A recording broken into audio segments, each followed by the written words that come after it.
마음을 밝게 하면 복을 받습니다. 이 말씀을 증거하겠습니다. 혹시 날씬하기를 원하거나 건강하기를 원하는 사람이 있다면 식탁에 불을 밝게 한번 해보시길 바랍니다. 연구진들이 그걸 발표했거든요.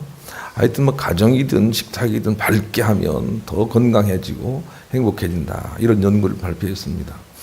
그런데 그 이유가 무엇이냐면 밝게 하면 할수록 부족한 것, 흠 있는 것들이 잘 보이기 때문에 결국은 고쳐나가게 된다, 이렇게 결론한 것이죠. 반대로 조금 어두워지면 사람들이 악을 행하기에 용감한 환경이 된다는 거예요. 그래서 좀 전기세 아깝지만 그래도 가정을 좀 밝게 하고 식탁을 좀 밝게 하고 하는 게 훨씬 좋다는 것을 말씀하고 있습니다. 그런데 성경도 마찬가지죠. 우리가 우리의 심령이 밝아져야 된다, 그렇게 말씀을 하세요. 그래야 우리 속에 있는 작은 어두움들이 들추어지며 결국은 깨끗함으로 나가기에 유리하기 때문에 하나님은 우리 마음이 밝아져야 된다, 이렇게 말씀을 하시는 거죠. 잠언 13장 9절, 의인의 빛은 환하게 빛나고 악인의 등불은 꺼지느니라 그랬습니다. 무엇을 의미하는지 아시겠죠? 우리 마음속에 진리의 등불이 환하게 밝혀 있어야 된다는 거예요. 그래야만 우리 마음을 우리가 추스리고 깨끗함을 유지할 수 있기 때문이죠. 반대로 우리 마음이 좀 어두침침하다라고 하면 우리가 악을 행하기에 타협을 잘해버린다는 것입니다. 아주 밝아서 작은 티끌 같은 우리의 죄악도 주님 앞에 발견될 수 있도록 등불이 밝아야 된다, 이렇게 자꾸 반복해서 말씀을 하고 계십니다. 다윗이 왜 복을 받는 줄 아십니까? 그것은 그냥 복을 받은 게 아닙니다. 자기 마음을 밝게 하려고 노력했고 그리고 진실로 밝았기 때문입니다. 그래서 작은 죄라도 하나님 앞에 다 드러나도록 하는 일에 승리했기 때문에 참복을 받게 됐다, 이렇게 스스로 고백을 하고 있습니다. 시편 18편 24절 28절 같이 읽읍시다. 시작. 그러므로 여호와께서 내 의를 따라 갚으시되 그의 목전에서 내 손이 깨끗한 만큼 내게 갚으셨도다. 자비로운 자에게는 주의 자비로우심을 나타내시며 완전한 자에게는 주의 완전하심을 보이시며 깨끗한 자에게는 주의 깨끗함을 보이시며 사악한 자에게는 주의 거스리심을 보이시리니 주께서 곤고한 백성은 구원하시고 교만한 너는 낮추시리이다. 주께서 나의 등불을 켜시며 여호와 내 하나님이여 내 흑암을 밝히시리이다. 다윗의 믿음은 우리가 깨끗하면 주님의 깨끗함이 임하고 더러우면 더러움이 임한다는 거예요. 우리 마음이 어두우면 어두움이 임한다는 거예요. 우리 마음이 밝으면 밝음이 임한다는 거예요. 그리고 주님의 등불을 아주 밝게 밝히고 있는 거죠.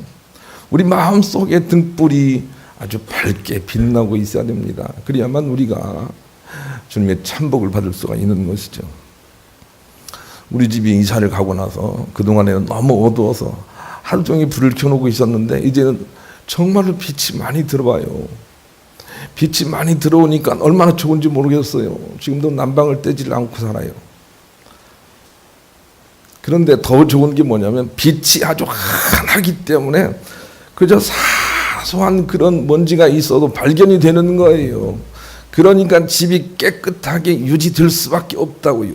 집이 어두우면 안 보이는 게 있어서 그냥 놔두는 거죠. 그럼 등불이라도 밝게 하시든지 아니면 비싸지는 않지만 밝은 집으로 이사를 가세요. 제가 살아보니까 밝은 집이 너무 좋은 거예요. 하여튼 가정이든 마음이든 밝아져야 된다. 식탁이든 무엇이든 밝아져야 된다. 교회도 밝아져야 된다라고 하는 것에 여러분이 같이 이해를 했으면 좋겠어요. 우리 마음이 특별히 어두워지면 문제가 생긴다고 성경은 우리에게 말씀하세요. 누가복음 11장 35절로 36절 같이 읽읍시다. 시작. 그러므로 네 속에 있는 빛이 어둡지 아니하나보라. 네 온 몸이 밝아 조금도 어두운 데가 없으면 등불의 빛이 너를 비출 때와 같이 온전히 밝으리라 하시니라. 우리 몸이 찌뿌둥하다면 모르긴 해도 가장 중요한 부분, 진리를 모신 부분이 어두울 것이다, 그렇게 말씀하시는 거예요. 진리이신 주님을 모시고 우리의 심령이 밝아지면 몸도 밝아질 것이다, 이렇게 말씀하고 계세요. 우리가 부족한 가운데 있지만 그 진리의 빛으로 더 많이 밝아지고 온 몸에도 밝아지도록 하는 일에 우리 믿음들이 막 활용해야 돼요. 더 밝아지길 원합니다. 주님 밝은 줄 믿습니다. 그렇지 않고는 육체를 고침받을 수 없다. 이렇게 말씀을 하고 계시는 거죠. 오늘은 안 나왔습니다만 제 조카가 우리 교회에 출석을 하게 됐는데, 그런데 나사렛 한방병원에 수술실에 있어요. 수술실에 있다는 말을 듣고 제가 그렇게 얘기를 했죠. 야, 수술실에 음악 틀어놓느냐? 그렇게 물었어요. 그랬더니 틀어놓는다 그래요. 물론 무슨 곡을 틀어놓는지 모르겠지만 정말로 밝은 곡을 틀어놔야 돼요. 또 영적인 곡을 틀어놔야 해요. 그래서 밝음이 수술실을 다스리도록 그렇게 해야 되는 일을 그들이 해야 되는 거죠. 곤다이가 수술을 받았는데 겁이 나잖아요. 다 누구나. 그런데 안에 들어가니까 복음성가가 울려 퍼지고 있더라는 거죠. 마음의 위로를 받고 수술을 잘 받았다. 그런 증언을 들은 바가 있습니다. 어느 환경이든지 밝게 하는 것은 우리 예수 믿는 사람들이 꼭 해야 됩니다. 어둡지 않은가 보세요. 여러분의 가정 환경이 어둡지 않은가 보세요. 어둡다면 우리는 악에게 물들기 너무 좋은 환경 속에 있는 것이기 때문에 그런 것입니다. 잠언 8장 5절 어리석은 자들아 너희는 명철할지니라 미련한 자들아 너희는 마음을 밝을지니라. 마음이 어두운 사람들은 어리석은 사람이라고 말씀하고 계세요. 마음이 밝아야 하는 거죠. 그래서 우리 마음에 밝은 진리의 등불이 솟아오르면 마치 아침에 해가 뜨면 모든 이슬은 사라지고 어둠도 사라지고 그리고 만물이 소생하는 것처럼 우리의 온 육체와 영혼과 우리의 삶이 살아나게 되는 거죠. 소생하게 되는 거죠. 가장 먼저는 우리의 영혼의 진리의 등불이 밝게 떠오르고 있어야 된다는 겁니다. 그것이 어둡지 아니한가 보라. 이렇게 말씀을 하고 계세요. 예수님이 이 땅에 오신 이유는 우리 마음이 어두워서 가장 밝은 빛으로 다시 세우기 위하여 이 땅에 오시는 거예요. 이게 오늘 본문이 준 교훈이고 요한복음이 주는 교훈이에요. 본문을 다시 한번 읽겠습니다. 9절로 13절 읽습니다. 시작. 참비 곧 세상에 와서 각 사람에게 비추는 빛이 있었나니 그가 세상에 계셨으며 세상은 그로 말미암아 지은 바 되었으되 세상이 그를 알지 못하였고 자기 땅에 오매 자기 백성이 영접하지 아니하셨으나 영접하는 자 곧 그 이름을 믿는 자들에게는 하나님의 자녀가 되는 권세를 주셨으니 이는 혈통으로나 육정으로나 사람의 뜻으로 나지 아니하고 오직 하나님께로부터 나는 자기라. 빛이 와서 우리 속에 계시기를 원하여 영접하기를 원했는데 영접하는 사람은 다 하나님의 자녀가 되고 빛의 자녀가 될 것이라고 말씀을 하시는 부분인 거죠. 그래서 우리가 빛 대신 우리 하나님을 모시고 밝음이 우리 속에서 작동하기 시작을 해야 돼요. 밝음이 우리 안에 태양처럼 떠올라야 해요. 그래야만 우리가 믿는 사람이고 삶이 부러지는 자가 되는 거죠. 이 믿는다는 것은 그 빛 대신 하나님을 품고 사는 걸 의미해요. 12절만 한번 읽읍시다. 12절 읽습니다. 시작. 영접하는 자 곧 그 이름을 믿는 자들에게는 하나님의 자녀가 되는 권세를 주셨으니 이 영접하는 자, 빛 대신 예수 그리스도, 빛 대신 하나님을 영접하는 자예요. 빛 대신 하나님을 받는 자예요. 그 사람이 믿는 사람이고 하나님의 자녀가 되는 사람인 거죠. 그러니 영접하가 우리가 품고 살아야 돼요. 빛 대신 하나님을 품고 살아야 돼요. 그것으로 인하여 우리가 밝아져야 되는 거죠. 그래야만 삶이 풀린다고 말씀해 주세요. 나병 환자들에게 있는 그 나병균은 이 공기 중에 나와서 3초 이상 버티지 못합니다. 죽어버리는 거죠. 같이 공존할 수가 없는 거죠. 마찬가지로 우리 속에 죄악이든지 무슨 문제라는 것은 예수 그리스도의 그 밝은 빛 안에서 우리가 견디지 못하기 때문에 그것들이 견디지 못하기 때문에 반드시 빛의 승리가 나타나는 것입니다. 그러니 그 밝으신 참 빛이신 예수 그리스도를 영접하고 품고 사는 자가 돼야 돼요. 다른 말로 얘기하면 마음이 좀 밝아져야 돼요. 그래야만 예수 믿는 사람이에요. 밝아져야 되겠어요. 그런 사람들이 삶을 풀어낸다고 말씀해 주세요. 이사야 60장 20절로 21절 읽읍시다. 시작. 다시는 내 해가 지지 아니하며 내 달이 물러가지 아니할 것은 여호와가 내 영원한 빛이 되고 내 슬픔의 날이 끝날 것입니다. 내 백성이 다 의롭게 되어 영원히 땅을 차지하느니 그들은 내가 심은 가지요 내 손으로 만든 것으로서 나 영광을 나타낼 것인즉. 예, 그랬네요. 그러니까 우리가 빛 되신 하나님으로 회복되지 않고는 참 적과 꿀이 흐르는 땅에 들어갈 수 없는 거죠. 이 말씀이 요한계시록 21장에도 그대로 있다는 걸 우리가 알아야 되겠어요. 태초에 빛 되신 그 예수 그리스도의 빛으로 우리가 밝아지지 않고는 결코 땅이 회복되지 않을 것이다. 이게 주님이 주시는 말씀이세요. 그리고 천국도 가지 못하는 거죠. 웬만하면 놔두세요. 손다시는 이런 말을 했어요. 천국에서는 그 믿음의 분량대로 하나님을 보거나 혹은 느낄 수 있는 위치에 자신의 삶의 터전을 갖게 됩니다. 그것은 무엇이 부족한 상태가 아니라 그 위치에서 최고의 기쁨을 누리는 자리이기에 불편함은 전혀 있지를 않습니다. 다만 자기 자리를 이동하여 더 나은 위치로 가려 하면 불편을 느끼기에 스스로 자기 자리를 선호합니다.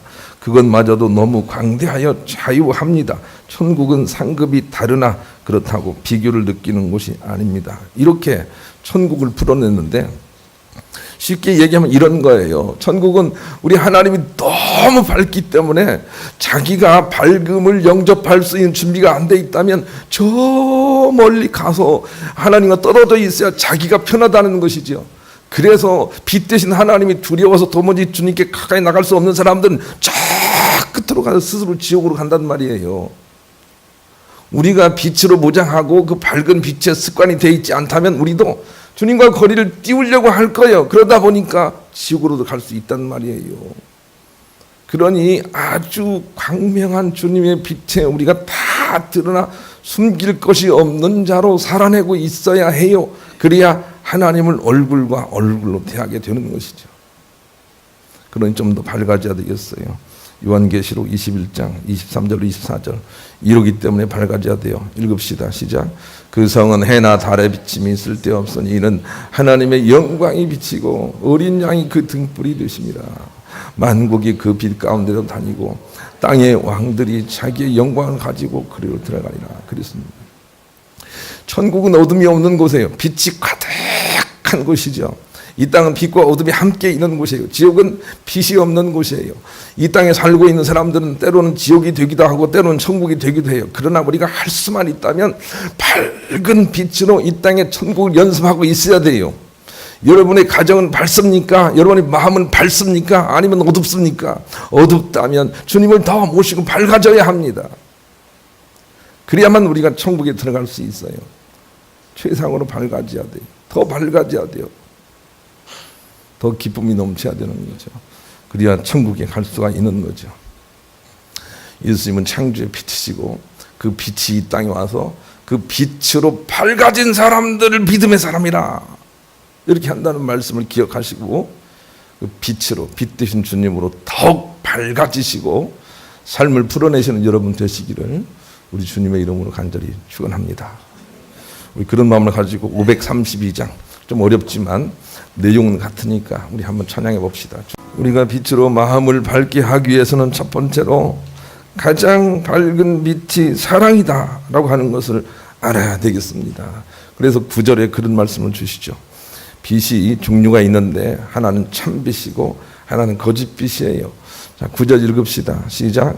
참빛 곧 세상에 와서 각 사람에게 비추는 빛이 있었나니 참빛이 있으면 거짓빛이 있는데 거짓빛은 이게 거짓빛이에요.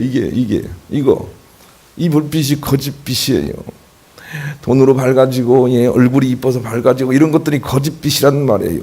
참빛은 예수 그리스도 안에 있는 태초의 빛이다. 이렇게 요한복음이 1장 1절부터 풀어나가고 있어요. 태초의 빛. 다른 말로 얘기하면 창조되지 않은 빛. 이게 참빛이에요. 창조되지 않은 빛. 이 빛은 창조됐기 때문에 거짓빛이란 말이에요. 그 창조되지 않은 태초의 빛으로 밝아져야 해요. 이 태초의 빛은 이 세상이 얘기하는 빛과 다르다는 것을 알아야 되겠어요. 그것을 제가 신문 1면에 적어놨는데 우리 한번 읽읍시다. 신문 1면. 신문 안 읽는 사람이 계시는 것 같은데 우리 교회가 개척된 이후에 신문을 읽기 시작했으면 책을 아마 모르긴 해도 수백 권 읽은 효과가 있을 거예요. 계속 읽으세요. 1면 읽습니다. 시작. 제목부터요. 제목부터 시작. 재미가 아니라 기쁨입니다. 그 차이를 아시겠는지요? 하나님께서 우리에게 주시려는 것은 웃음이 아니라 평안이며 부자가 아니라 부이고 건강이 아니라 간건입니다. 그 차이를 아시겠는지요? 광야의 백성들처럼 하나님의 뜻을 모르고 오늘도 부자 되는 것이 하나님의 뜻이다 하며 그것에 집중하는 일이 되지 말아야 합니다. 천복 즉 부유를 구해야 합니다. 예수님은 왕이시나 세상이 왕이 아니라고 거듭 말씀하시는데도 사람들은 하나님 나라와 세상 나라를 구분하지 못하고 그만 예수님을 무리하다며 처형하고 말았습니다. 분별력이 없으면 이처럼 주님을 죽이기도 합니다. 세상적인 죽음이 아니라는 것조차 모르기에 주님을 죽이려고 했지만 결코 죽을 수 없으신 분임을 알지도 못하여 오히려 저들이 죽음에 이르고 마는 것입니다. 빛 되신 주님도 마찬가지입니다. 그 빛이 세상 빛이 아닌 참빛 즉 태초의 빛, 창조의 빛, 피조되지 않은 생명의 빛이라는 걸 알고 그 분별된 빛을 영접하여 모시아 진실로 하나님의 아들이 된다는 것을 알아야 합니다. 그렇지 않으면 참이 아닌 것을 모시고 참이라고 착각하다가 불법을 행하는 자로 내침을 당할 수도 있을 것이기 때문입니다. 우리가 알고 있는 사랑이 아닌 참사랑, 우리가 알고 있는 기도가 아닌 참기도, 우리가 알고 있는 예배가 아닌 참예배, 이런 분별력이 먼저 생기지 않고 참 구원될 수도 없으니 조심해야 합니다.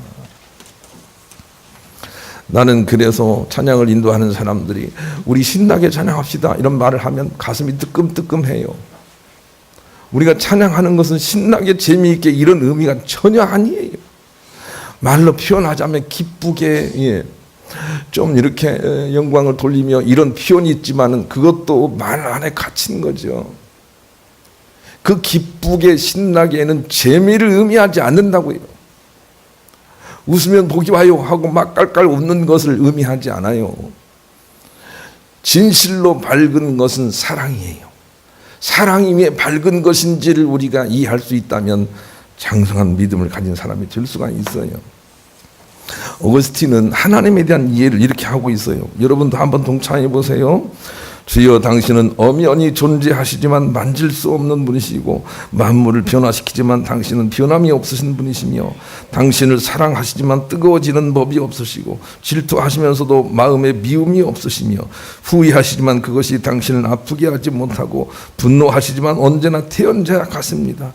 당신은 거동이 바쁘시지만 뜻이 흔들리는 법이 없으시고 아무것도 모자란 것이 없으신데도 무엇을 찾고 계신 분이십니다. 당신과 당신의 것들은 우리와 우리의 것들과 본질부터가 다른 신묘막측이니이다. 이 말씀이 이해가 되십니까? 하나님이 어떤 분인지 어떤 빛인지 우리가 알 수가 있겠습니까? 하나님은 우리와 다릅니다. 하나님은 다른 사람들을 미워하신다고 하시나 결코 그의 감정의 변화가 없습니다. 이게 사랑이거든요, 여러분. 여러분 자녀가 공부를 못하면 여러분 감정은 어떻습니까? 하나님의 사랑을 가진 사람이라면 이렇게 말할 수 있어야 되겠습니다. 네가 공부를 잘하든 못하든 나는 너를 사랑한단다. 그런데 네가 공부를 못하면 나는 슬프게 사랑할 것이고 네가 공부를 잘하면 나는 기쁘게 사랑할 것이다. 그러나 너를 향한 내 사랑은 변함이 없다. 이게 사랑이고 이 사랑만이 밝음이라는 거예요. 이 밝음이 우리 가정에 있어야 되는 거죠. 당신이 돈을 많이 벌어오면 내가 좋겠지만 그러나 당신이 돈을 못 벌어온다 할지라도 나는 여전히 사랑할 것이고 돈을 많이 벌어오면 내가 기쁘게 사랑할 것이고 돈을 못 벌어오면 내가 슬프지만 사랑할 겁니다. 이게 하나님 사랑이 돼요. 이게 하나님이 돼요. 그 사랑을 하지 않는 한 집이 밝아지지 않는다는 걸 알아야 돼요. 형광등 아무리 많이 갈아놔도 그것 때문에 우리 영혼이 밝아지는 건 아니에요. 식탁은 밝아지지만 우리 영혼이 밝아지려면 사랑해야 된다 하고 요한은 말씀으로 시작하여 빛으로 이렇게 접근하다가 요한 1, 2, 3서에 사랑으로 가고 있다는 걸 알아야 돼요. 사랑이 가장 밝은 빛이에요. 그래서 우리가 어떤 사람들을 용서하지 않고는 결단코 치유받지 못한다는 걸 마음속에 넣어놔야 돼요. 왜냐하면 우리가 어떤 사람들을 미워한다는 것은 반드시 우리가 어둠 속에 있는 것이기 때문에 그래요. 그래서 그 어둠의 문제를 하나님의 사랑으로, 내가 너를 미워하지만 미워하지 않는다, 내가 너를 슬퍼하지만 그러나 나는 너를 사랑한다는 하나님의 사랑으로 바꿔내지 않는 한 우리는 어둠에 있기 때문에 하나님의 참복도 받지 못하고 천국도 못 가요. 천국 못 가요. 누구를 미워하면 천국 못 가요. 요한일서 2장 9절로 11절. 요한이 똑같이 한 말이에요. 같이 읽읍시다. 요한일서 2장 9절로 11절 읽습니다. 시작. 빛 가운데 있다 하면서 그 형제를 미워하는 자는 지금까지 어둠에 있는 자요. 그의 형제를 사랑하는 자는 빛 가운데 거하여 자기 속에 거리낌이 없으나 그의 형제를 미워하는 자는 어둠에 있고 또 어둠에 행하며 갈 곳을 알지 못하나니 이는 그 어둠이 그의 눈을 멀게 하였습니다. 여러분 가운데 문제가 풀리지 않고 몸이 아프고 잘 낫지 않고 이런 사람들이 있다면 꼭 기억을 하세요. 어떤 사람이든지 찾아내어서 용서를 선포하셔야 됩니다. 용서하지 않고 미워한다는 것은 내가 아직 어둠을 만들고 있기 때문에 질고가 치유받지 않습니다. 치유받지 못합니다. 용서하십시오. 용서해야 합니다. 한 사람도 미워하는 사람이 없어집니다. 누구처럼? 하나님처럼. 그래야 문제가 해결되고 밝아진다는 걸 알아야 되겠어요. 우리 그런 마음을 가지고 복음서가 415장 같이 하겠습니다. 미워해도 지옥 간다는 사실을 우리가 알아야 되겠어요. 두 번째는 우리 속에 있는 핵심 가치를 이 빛으로 바꾸는 것이 바로 거듭남이다. 이렇게 13절에 말하네요. 13절 읽읍시다. 본문 딱 올려주세요. 13절 시작. 이는 혈통으로나 육정으로나 사람의 뜻으로 나지 아니하고 오직 하나님께로부터 난 자들이냐. 우리 마음의 핵심 가치가 가장 밝으신 세상의 모든 피조물에게 영향받지 않는 태초의 빛으로 되어 있지 않으면 우리는 거듭난 자들이 아니에요. 그래서 우리 마음속에 그 태초의 빛이 항상 우리에게 무엇인가를 말을 하고 있어야 돼요. 이렇게 말하지 않나요? 얘야 내가 너를 사랑한다 이렇게 말하지 않나요? 하나님의 태초의 빛이 우리 가운데 있으면 얘야 내가 너를 용서한다 이 말이 자꾸 우리에게 들려오는 거예요. 얘야 내가 너에게 끝까지 힘을 주겠다 이런 속에 소리가 자꾸 들리는 거예요. 우리 핵심 가치가 하나님으로 바뀐 사람들은 항상 밝음이 어둠을 자꾸 정복해 나가는 거죠. 이런 사람들이 바로 천국 갈 사람들이에요. 사막에 가면 아무것도 없는 것이 아니라 사막에 가도 어떻게 나무가 이렇게 한 그루씩 서 있는 그런 나무가 있는 거지요. 그런데 그 나무의 뿌리를 파보면 그 서 있는 나무는 아주 뿌리를 깊이 내려서 지하수에 닿아 있는 나무들이에요. 그런 나무들만이 사막에서 살 수가 있는 거지요. 우리도 마찬가지예요. 우리의 믿음의 뿌리가 쫙 깊은 태초의 빛, 창조의 빛, 그 밝음에 내려있지 않으면 우리는 죽은 자예요. 언젠가는 죽음이 나타날 거예요. 살려면 우리가 깊이 믿음의 뿌리를 내려야 되는 거죠. 그래서 거기에서 들려오는 사랑의 소리가 자꾸 우리 속에 나타나야 되는 거죠. 그것만이 우리가 생명이 있음이 확인되는 거예요. 한번 확인해 보십시다. 요한일서 3장 9절로 14절 확인해 봅니다. 시작. 하나님께로부터 난 자마다 죄를 짓지 아니하나니 이는 하나님의 씨가 그의 속에 거하며 그도 범죄하지 못하는 것은 하나님께로부터 났습니다. 이리하여 하나님의 자녀들과 마귀의 자녀들이 드러나나니 의를 행하지 아니하는 자나 또는 그 형제를 사랑하지 아니하는 자는 하나님께 속하지 아니하니라. 우리는 서로 사랑할지니 이는 너희가 처음부터 들은 소식이라.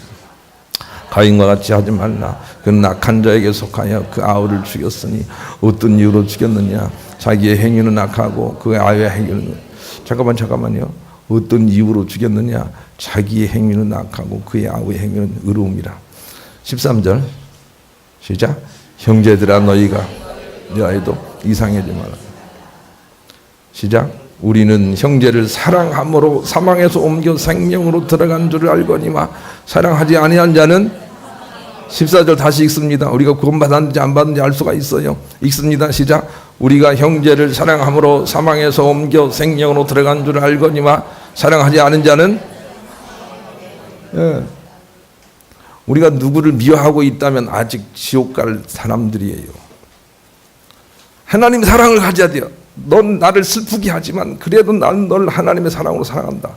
하실 수 있겠냐고요. 너는 나를 힘들게 하지만 그래도 나는 너를 미워할 수가 없단다. 할 수 있겠냐는 말이에요. 가정에서부터 해야 돼요. 그래야만 천국 간다고 우리에게 말씀을 하시기 때문에 그런 거죠. 카이스트의 허원도 교수님이 빛을 쏘여 세포 이동을 유도하는 원격 조종 기술을 개발해 국제학술지 미 국립과학원 회부에 소개했습니다. 허 교수는 빛으로 신경세포와 같은 특정한 세포 이동을 조작할 수 있다며, 이는 암세포 등 우리 모든 질병세포들이 빛에 반응을 하여 이동이 되는 것이기에 이 연구가 완성이 된다면 인간은 아픔이나 노화와 기억력 감퇴로부터 자유케 될 수 있다고 말을 했습니다. 여러분 꼭 기억을 합시다. 이 세상에 수도 없이 많은 질과 많은 문제가 있는데 그것은 하나님의 빛이 부족하기 때문에 나타난 현상이에요. 그러니 그 밝은 빛으로 회개하면서 나가서 그 주님을 모시고 모든 문제를 치유하지 않으면 결국 치유가 안 된다는 거 우리가 알아야 되겠어요. 가정의 문제, 질고의 문제, 모든 인간관계의 모든 문제는 이 빛의 부족이고, 그리고 이 빛만이 그 문제를 옮길 수 있다는 거 알아야 돼요. 빛이 옮길 수 있다고요.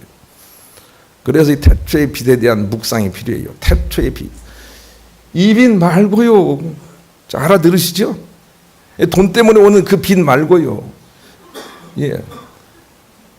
사랑, 연애하기 때문에 오는 그 밝음 말고요. 태초의 빛. 그 빛이 밝아야만 문제가 해결된단 말이에요. 김정준 목사는 이런 글을 썼습니다. 한국 대학신학 학장을 역임하신 김정준 목사님 이야기입니다. 그분이 젊은 시절 결핵에 걸려 마산 결핵 요양소에 갔을 때였습니다.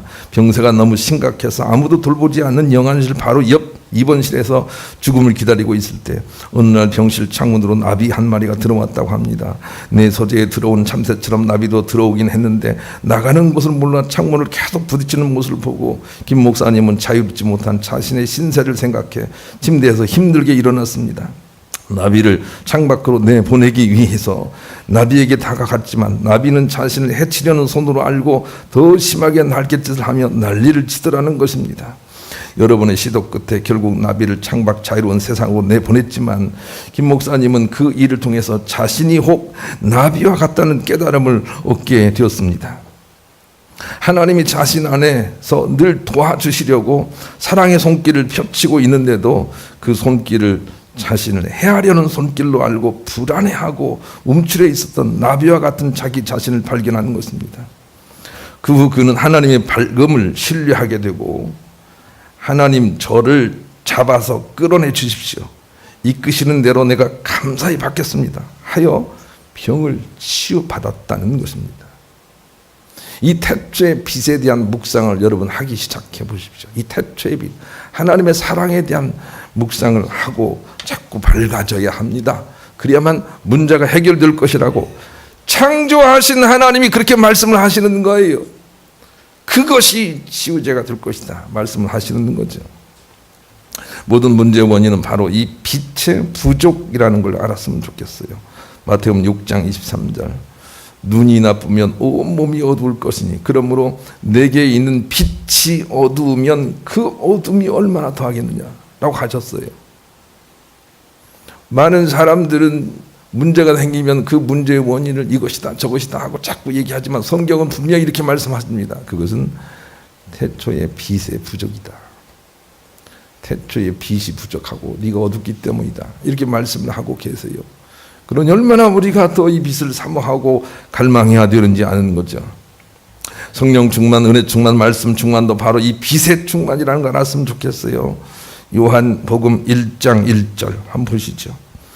성령 충만, 은혜 충만, 말씀 충만이 사실은 빛의 충만이라고 자꾸 이렇게 연결시키고 있습니다. 요한복음 1장 1절 읽습니다. 시작. 태초에 말씀이 계십니다. 이 말씀이 하나님과 함께 계셨으니 이 말씀은 곧 하나님이시라. 그래서 우리가 말씀을 자꾸 듣는다라고 할 때 이 목사가 강단에 선포하는 말이 아니고 말씀 자체가 창조하신 빛이라는 걸 알아야 돼요. 그걸 받아 먹어야 돼요. 그래야만 살아나는 거예요.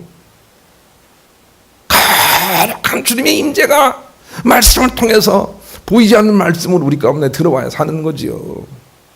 제가 한 말을 자꾸 기억하고 있다고 해서 그것이 여러분 고치는 게 아니에요. 태초에 말씀 되신 모든 물질의 근원, 그것이 우리 가운데 있어야 우리를 고친다는 말이에요.